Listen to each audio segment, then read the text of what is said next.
नमस्ते। कभी ऐसा सोचा है कि घर के कंप्यूटर पर एक गेम सर्वर चलाएं या फिर दुनिया में कहीं से भी अपने सिक्योरिटी कैमरे को एक्सेस कर पाएं? इन सब चीजों का एक ही जवाब है, पोर्ट फॉरवर्डिंग। और आज हम यही समझने वाले हैं कि आखिर ये काम कैसे करता है। तो सोचिए, सब कुछ सेट कर लिया है, सर्वर एकदम बढ़िया चल रहा है, लेकिन जैसे ही कोई दोस्त कनेक्ट करने की कोशिश करता है, कुछ भी नहीं होता, कनेक्शन फेल। ये एक बहुत ही आम प्रॉब्लम है और आज हम इसी को सुलझाने वाले हैं। तो सवाल ये है कि आखिर ये कनेक्शन रुक कहाँ रहा है। असल में ये कोई खराबी नहीं है, बल्कि वजह है घर का राउटर, जो एक बहुत ही कह सकते हैं सख्त सिक्योरिटी गार्ड की तरह काम कर रहा है। इस पूरे कॉन्सेप्ट को समझने के लिए चलिए राउटर को एक डिजिटल डोरमैन की तरह सोचते हैं।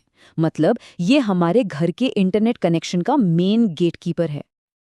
अब इसका सबसे बड़ा काम है सिक्योरिटी, बिल्कुल वैसे ही जैसे एक असली डोरमैन किसी भी अनजान या बिना बुलाए मेहमान को अंदर नहीं आने देता। हमारा राउटर भी इंटरनेट से आने वाले हर उस कनेक्शन को ब्लॉक कर देता है जिसकी रिक्वेस्ट अंदर से नहीं गई हो। ये हमें सेफ तो रखता है, पर यही चीज प्रॉब्लम बन जाती है जब हम जानबूझकर किसी को बाहर से कनेक्ट होने देना चाहते हैं। और बस यहीं पर पोर्ट फॉरवर्डिंग की एंट्री होती है। इसे ऐसे समझिए कि हम अपने डिजिटल डोरमैन के लिए एक वीआईपी पास बना रहे हैं। हम उसे एक खास इंस्ट्रक्शन दे रहे हैं कि देखो, अगर कोई इस खास दरवाजे पर यानी इस पोर्ट नंबर पर आता है तो उसे बिना सवाल किए सीधे इस वाले कमरे में, मतलब हमारे डिवाइस तक पहुंचा दो। तो देखिए, डिफ़ॉल्ट में क्या होता है, नेटवर्क के सारे दरवाजे बंद हैं, कोई भी अंदर नहीं आ सकता। लेकिन पोर्ट फॉरवर्डिंग के बाद हम एक खास काम के लिए एक स्पेसिफिक दरवाज़ा खोल देते हैं, जबकि बाकी सब कुछ वो पहले की तरह ही एकदम सिक्योर और बंद रहता है। ठीक है, लेकिन अपने डोरमैन को ये इंस्ट्रक्शन देने से पहले एक बहुत ज़रूरी काम करना है। हमें ये पक्का करना होगा कि उसे पता हो कि मेहमान को भेजना कहाँ है। इसका मतलब हमारे डिवाइस को एक परमानेंट एड्रेस चाहिए, और इसी को कहते हैं स्टैटिक आईपी एड्रेस।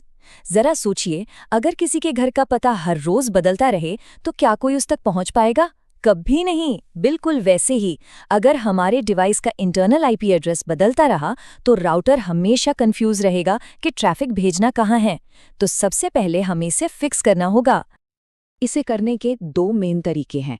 पहला, या तो सीधे डिवाइस की नेटवर्क सेटिंग्स में जाकर उसे एक मैनुअल आईपी दे दिया जाए, या फिर दूसरा तरीका जो अक्सर ज़्यादा आसान होता है वो है राउटर की सेटिंग्स में जाकर उस डिवाइस के लिए आईपी एड्रेस को रिजर्व कर देना। दोनों का काम एक ही है, एक परमानेंट एड्रेस सेट करना। बहुत बढ़िया। तो अब हमारे डिवाइस का एड्रेस फिक्स हो चुका है। अब बारी है असली काम की, वो वीआईपी पास बनाने की। और इसके लिए हमें चलना होगा अपने राउटर की सेटिंग्स के अंदर। सबसे पहला स्टेप है राउटर के कंट्रोल पैनल में लॉगिन करना। इसका जो एड्रेस होता है उसे गेटवे कहते हैं। ये असल में नेटवर्क पर हमारे राउटर का लोकल एड्रेस होता है। ज्यादातर ये राउटर के नीचे एक स्टिकर पर लिखा मिल जाएगा। बस उस एड्रेस को ब्राउजर में टाइप करना है और एडमिन यूजर नेम पासवर्ड से लॉगिन कर लेना है। लॉगिन होते ही हमें पोर्ट फॉरवर्डिंग का सेक्शन ढूंढना है। अब देखिए, हर राउटर का मेन्यू थोड़ा अलग अलग होता है, तो हो सकता है ये पोर्ट फॉरवर्डिंग के नाम से मिले, या वर्चुअल सर्वर, या कभी-कभी नैट के नाम से भी मिल सकता है।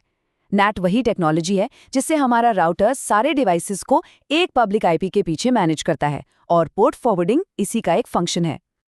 जब हम रूल बनाने जाएंगे तो वहां दो तरह के पोर्ट नंबर दिखेंगे, एक्सटर्नल और इंटरनल। इसे सिंपल रखते हैं।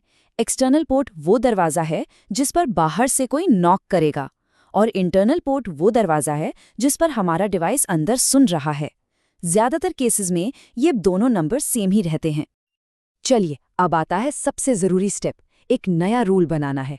इसमें एक्सटर्नल और इंटरनल पोर्ट नंबर डालने हैं, फिर वो स्टैटिक आईपी एड्रेस जो हमने पहले सेट किया था, और आखिर में सही प्रोटोकॉल चुनना है। अब ये प्रोटोकॉल क्या है? ये बस कनेक्शन की भाषा है। टीसीपी ज्यादा भरोसेमंद होता है, ये गारंटी देता है कि सारा डेटा पहुंचेगा, जैसे वेब सर्फिंग में होता है। वहीं यूडीपी तेज होता है, ये स्पीड को प्रायोरिटी देता है, जो गेमिंग या स्ट्रीमिंग के लिए बेस्ट है। जो भी एप्लीकेशन है वो खुद बता देगी कि उसे क्या चाहिए।